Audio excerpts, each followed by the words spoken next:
எதிர்த்து பேசிட்டு நேர்பட பேசு தொடர்கிறது. நம்ம இடைவேளைக்கு முன்னாடி எழுப்பின மாதிரி இந்த தீர்ப்பு, அதை ஒட்டி குற்றவாளிகளாக இன்றைக்கு 3 பேரும் பெங்களூரில் இருக்கிற பரப்பநகர அந்த சிறையில் சரண்டராக இருக்காங்க, சிறையில் அடைக்கப்பட்டிருக்கிறாங்க. ஆனால் அதை ஒட்டி இருக்கிற மற்ற நிகழ்வுகள் இப்படி தான் எல்லா நிகழ்வுகளுமே போகிறது. இதை எப்படி பார்க்குறது, எப்படி அணுக முடியும்னு நினைக்கிறீங்க? இதுக்கு பதில் சொல்கிறதுக்கு முன்னால் ஒரு முக்கியமான கேள்வி கேட்க விரும்புகிறேன். எல்லாரும் கவர்னர்கிட்ட கேள்வி கேட்டுருக்காங்க, அவருக்கு மேலே நம்பிக்கை கொண்டு வரணும், இவருக்கு மேலே நம்பிக்கை கொண்டு வரணுன்ட்டு. நான் கேட்குறது என்னென்னா, தமிழ்நாட்டில் ஒரு குடிமகனாக மக்களுக்கு இப்போது அதிமுக எம்எல்ஏஸ்க்கு மேலே நம்பிக்கை இருக்கிறதா? ஏன்னா இப்போ கொஞ்சம் காலம் நடக்கிறத பார்க்கும்போது நம்பிக்கை இல்லாத மாதிரி தான் தெரியுது. ஜல்லிக்கட்டுலேருந்து ஆரம்பித்து அதுக்கப்புறம் அந்த அஜிடேஷன் வந்ததுக்கப்புறம் இன்றைக்கி பொதுவாக ஒரு கருத்து என்னென்னா, அதிமுக எம்எல்ஏக்கள் தங்கள் கடமைகளை செய்ய தவறிவிட்டார்கள். அதனால் இன்றைக்கி நீங்கள் ஒரு ரெஃபரண்டம் எடுத்தீங்கன்னா overwhelmingly vote of no confidence தான் வரப்போகுது. அந்த கேள்வி நான் எழுப்பி விட்டுட்டு அப்படியே விட்டுறேன். நான் உங்கள் இது கொஸ்டினுக்கு வரேன். நான் சுப்ரீம் கோர்ட் ஜட்ஜ்மெண்ட்டை பார்த்தேன். ஒரு ஹைகோர்ட் ஜட்ஜை பற்றி இவ்வளோ மோசமான விமர்சனம் ஒரு சுப்ரீம் கோர்ட் ஜட்ஜில் இதுவரை வந்திருக்காது. டைரெக்டாக அவங்க சொல்லலே தவிர இன்டைரக்டாக கிளியராக சொல்லிட்டாங்க, இது ஒரு ஃப்ராடுலன்ட் ஜட்ஜ்மெண்ட்டு, ஒரு டிஸ்ஆனஸ்ட் ஜட்ஜ்மெண்ட்டு கிளியராக சொல்லிட்டாங்க. இந்த வார்த்தை யூஸ் பண்ணலை. ஆனால் அந்த பிட்வீன் த லைன்ஸ் சொல்லுவாங்க இல்லையா, படிச்சிங்கன்னா அப்படி இருக்கும்போது கடைசியில் ஜஸ்டிஸ் அமித்ரா ராய் வந்து ஒரு 3 பேஜ் எழுதியிருக்காரு கரப்ஷனை பற்றியும் மற்றபடி ரொம்ப சென்டிமெண்டலாக ஒரு ஜட்ஜ்மெண்ட் எழுதியிருக்காரு. கரப்ஷனை நீக்க வேண்டுமானால் ஒரு ஒரு எக்ஸ்பீடியன்ட் ஆக்ஷன், ஒரு எக்ஸாம்பிளரி ஆக்ஷன் இந்த குமாரசாமிக்கு மேலே கண்டிப்பாக எடுத்தாக வேண்டும். ஏன்னா கொண்டாக ஜட்ஜ்மெண்ட் நான் படித்தேன், வந்த உடனே படித்தேன். 1000 பேஜ் கம்ப்ளீட்டாக படித்ததுக்கப்புறம் ரொம்ப தரோவாக அனலைசிஸ் பண்ணி ஜட்ஜ்மெண்ட் கொண்டு வந்திருக்காரு. அவர் இப்போது கர்நாடகா ஹைகோர்ட்டுக்கு ஜட்ஜ் ப்ரொமோஷன் ஆகிருக்காரு. இந்த ஜட்ஜ்மெண்ட் கொடுத்ததுக்கப்புறம் ப்ரொமோஷன் ஆகிருக்காரு. அவருக்கு மெரிட்டை ரெகக்னைஸ் ஆகிருக்கு. இந்த ஆள் வந்து ரிட்டையர் ஆகிட்டார். ரிட்டையர் ஆகிறதுக்கு ரெண்டு வாரத்துக்கு முன்னால் ஜட்ஜ்மெண்ட் எழுதினார். இப்போ வந்து சுப்ரீம் கோர்ட் வந்து 100% குன்ஹா எழுதின ஜட்ஜ்மெண்ட்டை என்டோஸ் பண்ணிக்கிட்டு இதை கம்ப்ளீட்டாக கண்டம் பண்ணிட்டாங்க. சுப்ரீம் கோர்ட் என்ன கேள்வி என்னென்னா, சுப்ரீம் கோர்ட் இந்த ஜட்ஜை பற்றி என்ன பண்ண போகிறாங்க? ஒன்று அது. ரெண்டாவது, எங்களை பொறுத்த மட்டும் இப்போ சட்ட பஞ்சாயத்து அது இனிஷியேட்டிவ் பண்ணிட்டு இருக்காங்க. இவர் என்ன பொறுத்த மட்டும் எனக்கு வியூ என்னென்னா, ஜஸ்டிஸ் குமாரசாமி எகென்ஸ்ட்டு உடனே சிபிஐ என்கொயரி இன்ஸ்டிடியூட் பண்ணி கம்ப்ளீட் என்கொயரி பண்ணணும். Under what circumstances. இப்போ இது மாத்திரம் இல்லை, ஜட்மெண்ட் மாத்திரம் இல்லை. இவர் என்ன பண்ணாருன்னா, இவர் நம்ம அவர் பேர் என்ன, கர்நாடகா அட்வொகேட் ஆச்சாரியா என்ன சொல்லியிருக்காருன்னா, அவருக்கு சான்ஸே கொடுக்கலையே. இவர் வந்து தமிழ்நாடு கவர்மெண்ட்லேருந்து ப்ராசிக்யூட்டர் போட்டு அலோவ் பண்ணுறாரு. அப்புறம் கடைசி நிமிஷத்தில் ஆச்சாரியா வர்றாரு. அவர்கிட்ட வந்து ஒரு ரிட்டன் ஆர்குமெண்ட் வாங்குறாரு. அந்த ரிட்டன் ஆர்குமெண்ட்டுக்கு ஜட்ஜ்மெண்ட்டை கொண்டே வரல. எனக்கு கிடைச்ச தகவலில் அது என்கொயரி பண்ண வேண்டிய சமாச்சாரம் என்னென்னா, இவர் குமாரசாமி எழுதுன ஆர்டர் இல்லை, இது யாரோ எழுதி கொடுத்த ஆர்டர் கையெழுத்து போட்டிருக்காரு. இது மிக சீரியஸாக ஒரு ஹைகோர்ட் லெவல்ல அப்படி பண்ண முடியுமா? ஆர்டரே இல்லைன்னு சொல்ல முடியுமா? அவர் எழுதியிருக்கலாம், அதில் அவர் தன்னோட மைண்ட் அப்ளை பண்ணல அல்லது இன்ஃப்ளூயன்ஸ் ஆயிருக்காரு, அப்படியான சஸ்பெஷன் இருக்கு. மக்கள் மத்தியில் சந்தேகம் இருக்கு. இந்த சந்தேகத்தை மாற்ற வேண்டிய இவ்வளவு ஸ்ட்ராங் ஜட்ஜ்மெண்ட் அவர் நம்ம ஜஸ்டிஸ் அவர் வந்ததா அவர் நல்லா சொன்னார். அருமையான ஜட்ஜ்மெண்ட். நான் இந்த மாதிரி ஜட்ஜ்மெண்ட் பல ஜட்ஜ்மெண்ட் படிச்சிருக்கேன், பிரம்மாதம் எழுதியிருக்காங்க. ஆனால் கடைசியில் வந்து அதை அப்படியே விட்டுட்டாங்க. இந்த ஜட்ஜஸ் ஆக்ஷன் எடுக்காமல் இருந்தால் இனியும் வந்து எவ்வளோதோ நீங்கள் ஊழலுக்கு எதிராக பண்ணாலும் கூட ஜுடிஷியரி இந்த மாதிரி ஆர்டர் போட்டாங்கன்னு என்ன பண்ண முடியும்? இத்தனை வருஷம் இருக்குது. இது ஒரு முக்கியமான பிரச்சனை. இது கண்டிப்பாக நம்ம கையில் எடுத்து பண்ணியாகணும். ஊழலுக்கு எதிரான ஒரு வழக்கு, இது ஒரு லேண்ட்மார்க் ஜட்ஜ்மெண்ட்னு திரு கற்பக விநாயகம் கூட சொன்னார் நீதியரசர். இப்போ இதெல்லாம் வந்து இருக்கிற சிஸ்டத்தில் எந்த மாற்றத்தையாக கொண்டு வந்துருமா? இல்லை, அப்படி கொண்டு வராது. தமிழகத்தினுடைய கூட்டு மனச்சாட்சி நான் இந்தியா முழுவதுமே கேட்குறேன். இது வந்து பனிஷ்மெண்ட் மட்டும்தான். தடுப்பது எது? நீங்கள் கட்சி நடத்துகிற முறையில் அது அப்ளிகபிள் ஆகணும். நீங்கள் செல்வி ஜெயலலிதா மட்டும் இல்லை, நீங்கள் அதுக்கு முன்னால் இருந்த எல்லாத்தையுமே பாருங்களேன். நீங்கள் தமிழகத்தின் கூட்டு மனச்சாட்சிக்கு என்னுடைய வேண்டுகோள் என்னென்னா, ஒரு முதலமைச்சர் ஜெயிலுக்கு போயிட்டு வர்றாரு, வந்து இதுவரையிலும் இல்லாத அளவுக்கு சதவீத அடிப்படையில் ஓட்டு வாங்குறாரு. நீங்கள் வந்து அதே போல் என்ன நடக்குது அப்படின்னு சொன்னால், ஒரு 30-31 வருஷம் இல்லாத ரெக்கார்டாக அவங்க பிரேக் பண்ணுறாங்க. எம்ஜிஆருக்கு பிறகு 2வது முறை ஆட்சி பொறுப்புக்கு அவர் தான் வராரு. இதை நீங்கள் எந்த கணக்கில் சேர்க்கறது? அது எங்கேருந்து ஆரம்பிக்குது அப்படின்னு சொன்னால், நான் ரேஷன் கார்டு வாங்க போகிறேன், நான் வந்து ஒரு உதவித்தொகை வாங்க போகிறேன், கம்யூனிட்டி சர்டிஃபிகேட் வாங்க போகிறேன், தாலுகா ஆஃபீஸுக்கு போனால், நீங்கள் எந்த அலுவலகத்துக்கு போனாலும் லஞ்சம் ஊழல் அற்ற எதுவும் இல்லை என்பது நிறுவனமயமாக்கப்பட்டிருக்கு. இதை அதிகாரத்தில் இருக்கக்கூடிய ஆள்பவர்களோடு ஒப்பிட்டு பார்க்குற மனோநிலை எனக்கு இல்லை. அதனால தான் என்ன இருக்குன்னா, இது நாய் வாழை வெட்டி நாய்க்கு சூப்பு வைக்கிறதுன்னு சொல்லுவாங்க.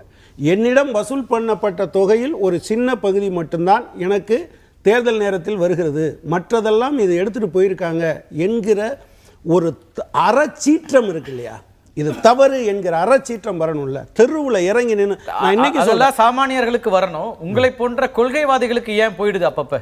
எது இல்லை நான் ஒன்று சொல்கிறேன். நீங்கள் ஒரு விஷயம் என்னன்னா, நான் இப்போவும் சொல்கிறேன், இது மாதிரியான ஊழலே அண்டாதவர்கள் என்று நீங்கள் முடிவெடுக்க வேண்டும் என்றால் நீங்கள் யாரோட தான் முடிவெடுக்கணும்? திரு நாகராஜ் குறிப்பிட்டதுல அவர் அந்த வெளிப்படுத்திய விதம் வேறாக இருக்கலாம், ஆனால் அந்த கேள்வியில் இருக்கிறதுல நீங்களும் என்ன, இப்ப நம்ம தொடர்ந்து இடதுசாரிகள் கொள்கை ரீதியாக இந்த விஷயங்களை கடுமையாக எதிர்க்கிறவர்கள், அவங்க வந்து மக்கள்கிட்ட இருந்து வருகிற பணத்தை வைத்து தான் கட்சியை நடத்துறாங்க, மக்கள் பணத்தை வைத்து அப்படின்லாம் போகும்போது இப்படியான நிலைகள்ல தவிர்க்க முடிய மாட்டேங்குதா? இந்த கட்சிகளை தவிர்க்கணும் அப்படிங்கிற நிலைப்பாடை எடுக்க முடியாத ஒரு சூழல்ல இருக்கு.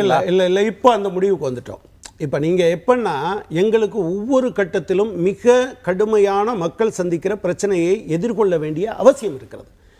நீங்கள் அந்த அவசியம், நீங்கள் வந்து 40 வருஷமாக காங்கிரஸோடு எங்களுக்கு ஒட்டும் இல்லை, உறவும் இல்லை. 2004 உங்களை இது பண்ணுறோம். நீங்கள் எங்களுக்கு பிரதமர் பதவி, மக்கள் வந்துடுவாங்க. இப்போ உங்களை போன்ற கொள்கை ரீதியான பல்வேறு விஷயங்களில் தொடர்ந்து இயங்கிட்டு இருக்கிற உங்களுக்கே இனிமேல் வருவோம் அப்படின்னா, ஏற்கனவே ஜல்லிக்கட்டுக்காக வந்திருக்கிறாங்க, இந்த மக்கள் இன்னமும் வருவாங்க. நான் ஒன்று என்ன சொல்ல விரும்புகிறேன்னா, இந்த காலத்தில் நீங்கள் இதையெல்லாம் சொல்லும்போது ரெண்டையும் குறுக்கி பார்த்துடக்கூடாதுன்னு நான் சொல்ல விரும்புகிறேன். EMS Namboodiripad, EK Nayanar, VS Achuthanandan, Pinarayi Vijayan, ஜோதி பாசு, புத்ததேவ பட்டாச்சாரியா, நிருபன் சக்கரவர்த்தி, தசரதேவ், மாணிக் சக்கர், இங்கேயும் தமிழ்நாட்டிலையும் தோழர் சங்கரையாவையும் தோழர் RNKயையும் சொல்ல முடியுது. அதற்கு பிறகு இல்லை அதாவது நான் சொல்ல விரும்புகிறேன், இவர்களெல்லாம் முதலமைச்சராக ஒரு முறை அல்ல பல முறை இருந்த பிறகும் உன் கொள்கை தப்பு, உன் நடைமுறை தப்புன்னு பேசினவங்க இருந்திருப்பாங்களே தவிர, யாரும் கை நீட்டி நீ தப்பு பண்ணாயின்னு முதலமைச்சர் ஆஃபீஸை நீ தப்பா பயன்படுத்தினாயின்னு யாரும் பேசி நான் மறுக்கல. ஆனால் நான் என்ன சொல்றேன்னா, நீங்கள் தவறு செய்யவில்லை, ஆனா ஊழல்வாதிகளாக தவறு செய்பவர்களாக இருப்பவர்களோடு கூட்டணி அமைப்பதோ அல்லது அவர்களை ஆட்சிக்கு வர வைப்பதோ என்பதும் கூட தவறு தானே. அப்ப நம்ம என்ன செய்யறோம் அப்படிங்கிற அந்த கேள்வி இருக்கு. இல்ல அதான் நான் அதை ஒரு குறிப்பிட்ட விஷயத்தை சொல்ல வந்தேன். நீங்க பிரதமர் பதவி உங்ககிட்ட வரும்போது வேணான்னு சொன்ன நீங்க தான் என்ன செய்ய வேண்டிய நிலைமைக்கு தள்ளப்பட்டீங்கன்னா 2004 நான் சொல்ல விரும்புகிறேன், அதில் ஒரு அமைச்சர் கூட வேணும்னு நாங்கள் கேட்டுக்கல, அதை ஏற்கவே இல்லை என்று நாங்கள் முடிவுக்கு வந்தோம். ஆனால் என்ன பிரச்சனை வந்ததுன்னா, பிஜேபி மாதிரியான இன்னைக்கு நாம் அனுபவிக்கிற ஜனநாயகத்தின் மீதான தாக்குதல், சமூக அமைதியின் மீதான தாக்குதல், ஜனநாயக அமைப்புகள் ஒவ்வொன்றையும் சீர்குலைக்கிற இந்த ஏற்பாடு இது வந்துடக்கூடாதுன்னு நினைச்சோம். ஆனா ஜனங்கள் என்ன பாக்குறாங்கன்னா, நீங்க சொல்லுங்க, நீங்க சொல்லும்போது சொல்லுங்க. நான் நிச்சயமா சொல்றேன், நிச்சயம் சொல்ல தான் போறேன்.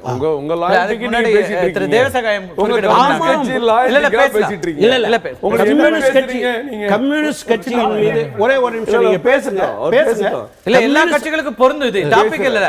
ஒரு கட்சியின் ஒரு உச்சநீதிமன்றம் ஒரு முக்கியமான வழக்குல ஆளும் கட்சியாக இருக்கிற ஒரு கட்சியினுடைய தலைமை மீது, முதலமைச்சராக இருந்த ஒருத்தர் மீது ஒரு தண்டனை உறுதி செய்யப்பட்டிருக்கிறது, குற்றவாளி என்று ஜெயலலிதா அவர்களும் அதுல சேர்க்கப்பட்டிருக்கிறாங்க. அப்படிங்கும்போது எல்லா கட்சிகளையும் பத்தி பேச வேண்டியிருக்கு. இந்த ஊழல் என்பது இன்னைக்கு பேசப்படாத விஷயம், ஏதோ தனிப்பட்ட கட்சிகளுக்கானது இல்ல. சொன்னாரு, எனக்கு எந்த தனிநபர் மீதும் லாயல்ட்டி கிடையாது, எனக்கு ஏற்றம் வந்தாலும் இறக்கம் வந்தாலும் எனக்கு கொள்கையின் மீதான லாயல்ட்டி, கொள்கையின் மீது மட்டும் தான் எனக்கு லாயல்ட்டி. நீங்க இந்த ஜட்மெண்ட்டை படிச்சீங்கன்னா தெளிவாக ஜெயலலிதா அவர்களை கன்விக்ட் பண்ணியிருக்காங்க, குற்றவாளின்னு நிரூபணம் பண்ணி அவங்களுக்குள்ள அவங்க இறந்து போனதுனால 100 கோடி வசூலிக்க 100 crore பெனல்ட்டி அப்படியே இருக்குது. எனக்கு வருத்தம் என்னன்னா, அதுக்கப்புறம் கூட இவ்வளவு கன்வின்சிங்காக சுப்ரீம் கோர்ட் பண்ணதுக்கு அப்புறம் கூட அதிமுக 2 கட்சிகளும் நாங்கள் அம்மாவின் ஆட்சி தான் கொண்டு வருவோம், அம்மா ஆட்சி தான் நடத்துவோம் ஓப்பனாக சொல்லிக்கிட்டு இருக்கிறாங்க. இது என்ன முறையில் ஜனநாயகம்? இது என்ன முறையில் ஜனநாயக கேள்வி? அதை பதில் சொல்லுங்க. அதாவது இல்லை ஒரு லிமிட் வேண்டாமா? சரி, நீங்கள் என்ன வேணாலும் பண்ணுங்க, நீங்கள் மக்களுக்கு பிரதிநிதி, மக்கள் ஓட்டு போட்டாங்க. அரசாங்கம் பலவிதமான இல்லை இல்ல அவர் ரொம்ப சிம்பிளா கேக்குறாரு. திரு மாத்திரபுதம் இல்ல திரு மாத்திரபுதம் வளர்ச்சி இல்ல தமிழ்நாடு திரு மாத்திரபுதம் அந்த வளர்ச்சி என்னவா இருக்கணும்? ஊழல் மட்டும் இல்ல வளர்ச்சி இருக்குன்னு எல்லாரும் சொன்னா எல்லாரும் justify பண்ண முடியும். இப்ப சொன்ன மாதிரி எங்க பெங்கால் என்ன வளர்ச்சி, தமிழ்நாட்டுல என்ன வளர்ச்சி, மக்கள் எங்க வளரும், இங்க தமிழ்நாட்டுல நிறைய என்ன வளர்ச்சி? இல்ல இல்ல நீங்க உங்க ஆர்குமெண்ட் திரு மாத்திரபுதம் நீங்க வைக்கிற ஆர்குமெண்ட் சரியா இருக்கா? நாங்க நாட்டை வளர்ச்சி அடைய வைக்கிறோம், அதனால நாங்க ஊழல் பண்ணலாம். ஊழல் தப்பு இல்ல நான் என்ன கேக்குறேன், அது தண்டிக்க ஒரு முதல்வர் செய்யலன்னு சொல்ல முடியாது. நேரம் ரொம்ப குறைவா இருக்கு. திரு மாத்ருபுதம் நான் ஒண்ணு மட்டும் கேட்டேன். சகாயம் அறிக்கையோ ககன்தீப் சிங் பேடி அறிக்கையோ இது ரெண்டும் பல லட்சக்கணக்கான ஆயிரக்கணக்கான கோடி ரூபாய் ஊழல் என்று பேசப்படுகிற விஷயத்தில் வாங்கி எதுக்கு ஊற போட்டிருக்கீங்க? ஊற போட்டிருந்தீங்க. இப்ப நீங்க எடுக்காத இல்ல முதலமைச்சரா 2 மாசம் இருந்தீங்களா? அப்படி கிடையாது. நீங்க அது பாருங்க, இல்ல இல்ல இல்ல இல்ல அதுல அவர் கேக்குறது அதுதான் ஸ்ட்ரைட்டா. திரு பன்னீர்செல்வம் அவர்களுக்கு மக்கள் ஆதரவு இருக்குங்க, மக்கள் எல்லாரும் இன்னைக்கு அவர் ஆதரிக்கிறாங்க. அப்படி இருக்கிற மக்களோட எதிர்பார்ப்பு இன்னைக்கு ஊழலுக்கு எதிராக ஒருத்தர் வேணும், நீங்க இந்த 2 அறிக்கைகளை வெளியிடுங்க அப்படின்னா ஒரு மரியாதை கூடும். கண்டிப்பா வேலை பண்ண விட்டாங்க. நாளைக்கு அறிவிக்க சொல்லுங்க. கண்டிப்பா நீங்க வர சொல்லுங்க. நாளைக்கு அறிவிக்க திரு மாத்திரபுதம் இல்ல இல்ல அதை பேசணும் நிறைய பேசலாம். சேகர் ரெட்டியில தொடங்கி பல கேள்விகள் இருக்கு, அதெல்லாம் விவாதிக்க இன்னைக்கு நேரம் 200 நாள் பேசுவோம். நிச்சயமா பேசுவோம், கேட்பேன் நிச்சயமா. பொதுவாக மக்கள் திருந்தணும். அந்த நம்ம நீதியரசர் திருப்பியும் மக்களை திருந்தணும், நாங்க திருந்த மாட்டோம். எப்படி அரசியல்வாதிகள் திருந்தணுங்க? நான் இந்த கட்சிக்கு தான் ஓட்டு போடுவேன், நான் இந்த சின்னத்துல தான் ஓட்டு போடுவேங்கிற மனநிலையை முதல்ல மாத்தணும்ல. அப்பதான் தவறு செய்ய எல்லாரும் துணிய மாட்டாங்க. இன்றைக்கு தீர்ப்பை யாரா அம்மா அம்மா அம்மான்னு சொல்லி தெய்வமா போட்டுறாங்களோ அவங்களுக்கு எதிர தீர்ப்பு வருது, பட்டாசு ஒழிச்சு கொண்டாடுறாங்க. அந்த நிதர்சனமான உண்மையை கூட பல பேர் புரிஞ்சுக்காத ஒரு நாட்டில் வாழ்ந்துட்டு இருக்கோம். இன்றைக்கு அவர் அண்ணன் சொன்னார், பெருந்தலைவர் காமராஜர் ஆட்சிக்கு பிறகு நீர் மேலாண்மையிலிருந்து எல்லா துறைகளையும் ஊழல் ஊழல் ஊழல் ஊழல் என்று இருந்த அந்த 50 ஆண்டு காலத்திலும் இந்த கம்யூனிஸ்ட் கட்சிகள் மாறி மாறி 2 கட்சியோடு கூட்டணி வைத்திருந்தார். வரலாறு இருக்கிறதா இல்லையா? அதெல்லாம் நான் கேட்டுட்டேன். பாரதிய ஜனதா கட்சியினுடைய ஊழலை பத்தி பேசினா இன்னும் ஒரு ஃபுல்லா பேசுறாரு, ஒரு ஷோ ஃபுல்லா நடத்தி பேசுறாரு. இல்லங்க, வியாபாரம்ல தொடங்கி பல கேள்விகள் அவர் நான் என்ன கேக்குறேன், இது தனித்தனி கட்சிகளோட இதுல நான் அந்த கேள்வி அவர்ட்ட வச்சிட்டேன், இடதுசாரிகள்ட்ட அந்த கேள்வியை நான் வச்சிட்டேன். திருப்பி அதுக்குள்ள போறேன். ஒரு விஷயம் இத பத்தி நான் உங்க கட்சியினுடைய உங்க ஆட்சியினுடைய எல்லா விஷயங்களும் நம்ம பேசணும். பங்காள லட்சுமணன்ல தொடங்கி பல விஷயங்கள் பேச வேண்டியிருக்கு. விவசாய பிரச்சனை சொல்லியிருக்காரு. இன்னைக்கு விவசாய வறட்சி, விவசாய தொழிலாளருக்கு வேலை வாய்ப்பு குறைந்த காரணத்தினால் 100 நாள் வேலை திட்டத்தை கடந்த வாரம் தமிழகத்திற்கு மட்டும் 150 நாட்களாக மத்திய அரசு உயர்த்தி இருக்கிறது. அவர் தெரியாதா? இல்ல இல்ல இது வேற நேரம் இல்ல. உங்களுடைய இறுதியான சட்டம் இல்ல இல்ல அதை எடுத்து நேரம் இல்ல இல்ல உயர்த்துறது ஒரு சாதனை தானங்க. சட்டங்க போன வருஷத்துக்கும் வெறும் இல்லங்க வறட்சி மட்டும் திரு நாகராஜ் வறட்சி மாநிலமா அறிவிக்கப்பட்ட 150 நாள் ஆகிய சட்டம் ஒரு ஆளுக்கு எவ்வளவு தெரியும்? எல்லாரும் பேசணும் புரியல. இல்ல இல்ல ஒரு திரு நாகராஜ் வறட்சி மாநிலமாக அறிவிக்கப்பட்ட சட்ட ரீதியாக அது 100 நாள்ங்கிறது 150 நாள் ஆகும். பாரதிய ஜனதா கட்சி தனியா செய்யல, ஏற்கனவே இருக்கிற சட்டம். இந்த தொகை நேரடியா ஆர்குமெண்ட் எல்லாமே ஒரு ஸ்ட்ரைட்டா வந்தா மத்த ஆர்குமெண்ட் திரு கனகராஜ் கேரளாவுல நேர்மையான நிரந்தரமான என்ன பிரச்சனை வருதுன்னா ஆட்சி மாறிட்டு தான்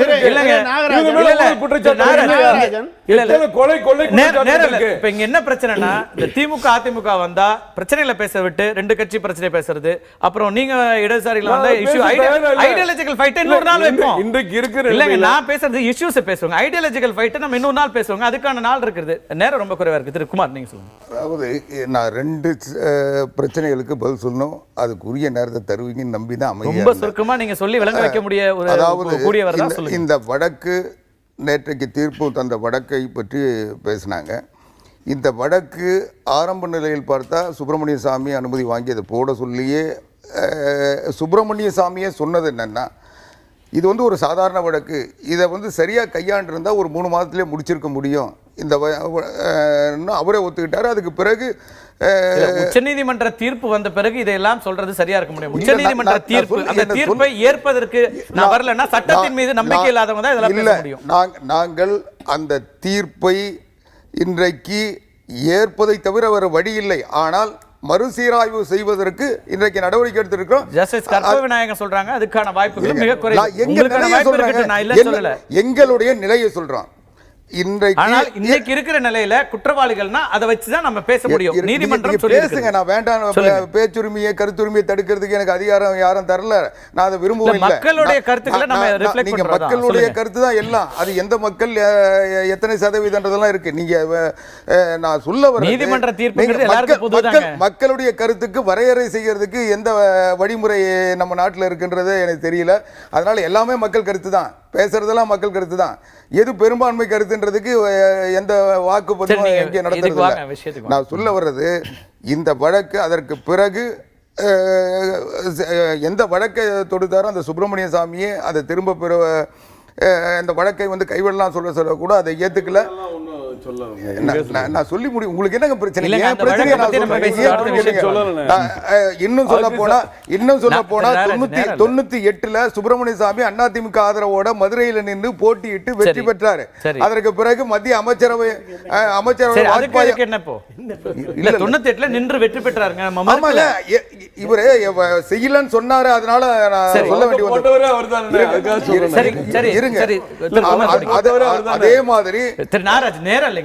அதே மாதிரி சட்டசபையில எஸ்.ஆர். பாலசுப்ரமணியம் அவர்கள் எதிர்க்கட்சி தலைவராக தமாக தலைவராக இருந்த நேரத்தில் அவர் கோரிக்கை வச்சாரு, இந்த வழக்கு பொய்யான வழக்கு. இன்னும் சொல்ல போனா இன்றைக்கு திமுகவில் இருக்கின்ற அப்பாவு அவர் சட்டசபையில் பல முன்னுதாரணம் இருங்க. அப்ப அம்மா சொன்ன வார்த்தை, நான் நீதியை நம்புகிறேன், நிரபராதி என்பதை நீதிமன்றத்தில் நிரூபிப்பதை நான் விரும்புகிறேன். எனக்கு என்னிடம் பறிமுதல் செய்யப்பட்ட நகைகளை பொதுமக்களுக்கு தருவேனே தவிர இதுல குற்றவாளி என்பதை குறுக்கு வழியில் நான் பெறமாட்டேன்னு சொல்லி அந்த நிலை தான் கடைசி வரைக்கும் ஆரம்பிச்சாங்க. இதுல வழக்கை கையாண்டதில் கோளாறு அல்லது வழக்கறிஞர்களை தேர்ந்தெடுத்ததில் கோளாறு, இவங்க நீதிமன்றத்தை ஒவ்வொரு தீர்ப்புக்கும் இப்படி ஒரு காரணம் சொல்ல முடியுமா? இல்லங்க, இல்ல ஒரு நீதிமன்ற தீர்ப்புகள் வந்த பிறகு நான் நீதிமன்றத்தால தண்டிக்கப்பட்ட பிறகு நான் வழக்கறிஞர் சரியா வைக்கல நான் சொல்ல முடியுமா? இல்ல, அதுக்காக எனக்குள்ள உரிமையை நீங்க தடுக்க முடியுமா? இல்ல, தீர்ப்பு என்னுடைய கருத்தை நான் சொல்றேன். சொல்லுங்க. இந்த நிலையில் குன்கா தீர்ப்பு அளித்த போது என்ன மனநிலையில் அனைத்து இந்திய அண்ணா திராவிட முன்னேற்ற கழக தொண்டன் இருந்தானோ அதே மனநிலையில் தான் இன்னைக்கு இருக்கோம். நாங்கள் வந்து அன்னைக்கு என்ன மனநிலையில் அதை அந்த வழக்க தீர்ப்பை நாங்கள் பார்த்தோமோ அதுல இருந்து இன்னைக்கு எந்த மாற்றம் இல்லை. இன்னும் பார்த்தா கூடுதலான, ஆனால் அன்னைக்கு மேல்முறையீடு இது மட்டும் இல்ல, மேல்முறையீடு இல்ல, அன்னைக்கு எல்லோருமே வருத்தப்பட்டார்கள், கலங்கினார்கள், எல்லாம் பண்ணாங்க. இன்னைக்கு ஒரு தரப்புல கொண்டாட்டமும் இருக்குது. அதையும் சொல்ல வர விடுங்க. அதுதான் அன்றைக்கு அமைச்சர்கள் இருந்து கண்ணீரோடு தாடியோடு போய் பதவி ஏற்றாங்க. ஆனா இன்னைக்கு பட்டாசு வெடிச்சு இனிப்பு உடனே கொண்டாடுறாங்க. அப்போ யார் அன்னைக்கு எதிர்த்தவர்கள், இதை ஒரு கவசமாக பயன்படுத்தியவர்கள் இன்றைக்கு ஏன் அது பற்றி கருத்து சொல்ல மறுக்கிறார்கள், ஏற்றுக்கொள்கிறார்கள்? இன்னும் சொல்ல வேண்டுமானால் இனிப்பு வழங்கி கொண்டாடுகிறார்கள். ஆக இந்த மாற்றம் என்பது ஏன் அவரை நாங்கள் வெறுக்கிறோன்றதுக்கு ஒரு காரணம். அதிமுக தொண்டன் இதை எப்படி ஏற்றுக்கொள்ள முடியும்? ஒரு புரட்சி தலைவி அம்மா அவர்கள் அம்மாவுக்கு இப்படி ஒரு விஷயம்னா நான் தான் உங்கள்கிட்ட கேட்டேன். ஜெயலலிதா அவர்களுடைய வழியில் நடத்துகிற ஒரு கட்சியில அவர் விரும்பாத ஒரு விஷயத்தை நீங்க செய்யும் போது அதை ஏற்றுக்கொள்வாங்க அவங்க தொண்டர்கள்? என்ன விரும்பாத விஷயம்? அவங்க நீக்கி வைக்கப்பட்ட ஒருவரை இன்னைக்கு அழைத்து வந்து பொறுப்புல இன்னைக்கு கட்சி அவர் தானே இனிமே நடத்த போறாரு, வழி நடத்த போறாரு. யாரையும் விரும்பினாங்க விரும்பாதது கிடையாது. அம்மாவை கட்சியில நீக்கப்பட்டதுங்கிறது என்ன அடிப்படை? எல்லாருமே நீக்கப்பட்டார்களா? நீக்கப்பட்ட அத்தனை பேரும் கட்சியை விட்டு அந்த நேரத்தில் அவர்களுக்கு வந்து கடைசி வரை ஏற்கப்படல. அவங்க ஏற்கப்படலன்னா பொதுச் செயலாளர் முறையில் அவங்க அதை செஞ்சாங்க. ஆனா இன்றைக்கு பொதுச் செயலாளர், நான் இன்னும் சொல்றேங்க, இன்றைக்கு டிடிவி தினகரன் அவர்களை துணை பொதுச் செயலாளர் அறிவிச்சிருக்காங்கன்னா அது எங்க கட்சியை காப்பாற்றுறதுக்கு அதுதான் சரியான நடவடிக்கை. என்ன உதாரணம்னா இன்னைக்கு அதிமுகவுடைய பொதுச் செயலாளர் சின்னம்மா அவர்கள் தான். இப்ப இருக்கிற கேள்வி கேளுங்க, என்ன பேச விட்டு கேள்வி கேளுங்க. நீ ஒரே ஒரு விஷயம், இன்னைக்கு அதிமுகவுல ஒரு தேர்தல் வருது. இப்ப நீங்க சொல்ற திரு எடப்பாடி பழனிசாமிக்கோ கே.ஏ. செங்கோட்டையனுக்கோ அந்த பொறுப்பு இல்லன்றீங்க. அவங்களால கட்சியை காப்பாற்ற முடியாதா? உங்க சந்தேகத்தை நான் தீர்க்கிறேன். ஒரு தேர்தல் வருது. தேர்தல் வருகின்ற போது வேட்பாளர் ஏ ஃபார்ம் பி ஃபார்ம் எல்லாம் கொடுக்க சொல்ல அதுல பொதுச் செயலாளர் தான் கையெழுத்து போட முடியும் எங்க கட்சியினுடைய சட்டப்படி. அப்போ அந்த பொதுச் செயலாளருடைய கடமைகளை துணை பொதுச் செயலாளர் செயல்படுத்தலான்னு ஒரு அந்த விதி இருக்கு. துணை பொதுச் செயலாளர் மட்டும்தான் அந்த அதிகாரத்தை பொதுச் செயலாளர் தர முடியும். இன்னொன்று, பொதுச் செயலாளராக சின்னம்மா அவர்கள் இருக்கிறார்கள். சின்னம்மா அவர்களை யார் சந்திக்க முடியும்? அவருடைய இரத்த உறவு சம்பந்தப்பட்டவர், உறவினர்கள் மட்டும்தான் சிறையில் போய் பார்க்க முடியும். முதலமைச்சராக வரக்கூடிய எடப்பாடி பழனிசாமி சந்திக்க முடியாதா? கட்சியினுடைய பொறுப்புல இருக்கிறாருங்க, நிச்சயமா சந்திக்க முடியும். நீங்க கேக்குறது ஆச்சரியமா இருக்கு. ஒரு சிறை விதிகள் வேற, சிறை விதிகள்ல சந்திக்க முடியாது. சிறை விதிகள்ல எந்த சூழ்நிலையிலும் ரத்த உறவு சம்பந்தப்பட்டவர்கள் போய் அவங்களை அணுகிறது வேற. ஆனா பொதுவாக அரசியல் காரணங்களுக்காக சிறையில் இருக்கிறவர்களை போய் ஆலோசிப்பதற்கு சிறை விதிகள் அனுமதிக்காது. வழக்கறிஞர்கள் எப்போது வேணாலும் சந்திக்கலாம். நவநீத கிருஷ்ணன் இருக்கிறாரு, அவர்தான் வழக்குகளை ஃபுல்லா பார்த்துட்டு இருக்கிறாரு. நாங்க எல்லா வகையிலும் எந்தவித பிரச்சனை வந்தாலும் அதை ஈடு கொடுக்கின்ற மனநிலைக்கு தாங்க தயாராயிட்டோம். நாங்க என்ன இந்த சோதனைகள்லாம் பட்டு தேறி இப்படி இதை வேற யார் மீதும் நம்பிக்கை இல்லை. திரு பன்னீர்செல்வம் இப்படி துரோகம் செய்ததனால கட்சியில் இருக்கிற வேற யார் மீதும் எங்களுக்கு நம்பிக்கை இல்லை. அதனால இந்த முடிவு எடுத்துக்கொண்டிருக்கோம். உங்களுக்கு தெரியுமா, மற்றவர்களை விட அனைத்து இந்திய அண்ணா திராவிட முன்னேற்ற கழகத்தில் கழகத்தினுடைய பொருளாளராக இருந்தவர் டிடிவி தினகரன், நாடாளுமன்ற உறுப்பினராக மாநிலங்களவையில் இருந்தவர், மக்களவையில் இருந்தவர், மீண்ட அனுபவம். இன்னும் சொல்ல போனால் ஓபிஎஸ் அவர்களை கொண்டு வந்து சின்னம்மாவோட அறிமுகப்படுத்தி புரட்சி தலைவி அம்மாவோட அறிமுகப்படுத்தி இவர் தான் சரியானவர்னு சொன்னார். நான் இன்னைக்கு சவால் விட்டு சொல்றேன். அம்மா காலில் விழுந்தாங்கன்னு சொல்றீங்க, சின்னம்மா காலில் விழுந்தாங்கன்னு சொல்றீங்க. ஓபிஎஸ் டிடிவி தினகரன் காலில் விழுந்ததே இல்லையா? இன்னைக்கு சொல்றேன், ஒரு இல்லன்னு சொல்லிட்டோம். அரசியல் நான் வேண்டாம். இல்ல இல்ல அந்த அளவுக்கு தென் மாவட்டங்களில் தேர்வாக யார் இருந்தார்? தென் மாவட்டங்களில் அதிமுக தொண்டர்கள் அத்தனை பேரும் அவரை விரும்புவாங்க. மரியாதைக்குரிய நாகராஜன் அவர்களுக்கு தெரியும். அந்த அவருடைய செல்வாக்கு உங்களுக்கு தெரியாது. கட்சியில அவரால் வளர்ந்தவர்கள், அவரால் உருவாக்கப்பட்டவர்கள், அவருடைய டிடிவி தினகரன் அவர்களை தனிப்பட்ட ஒரு அவருடைய ஆளுமை பத்தி இங்க கேள்வி இல்ல. அவருக்கு வந்து தொண்டர்களோட நல்ல இணக்கம் இருக்கலாம், நான் மறுக்கல. இல்லங்க, அவர் தொண்டர்களோட இணக்கமாக பழகக்கூடியவர், நிறைய செல்வாக்கோட இருக்கக்கூடியவர், இதெல்லாம் இருக்கு. என் கேள்வி என்னன்னா, இல்ல நீங்க நேரடியா என் கேள்விக்கு நீங்க பதிலே சொல்லலங்க. என் கேள்விக்கு நீங்க நேரடியா பதிலே சொல்லல. அவர் எல்லோரும் ஏற்கக்கூடியவராகவே இருக்கட்டும். ஜெயலலிதா ஏற்றுக்கொண்டவரா அப்படிங்கறத என் கேள்வி. அதற்கு நீங்க சொல்லல. ஏற்றுக்கொண்டவர் தான். ஆனால் சில எல்லோர் மீதும் ஒரு காலகட்டங்களில் நடவடிக்கை எடுத்திருக்காங்க. அது மாதிரி அவர் மேல நடவடிக்கை எடுத்திருக்காங்க.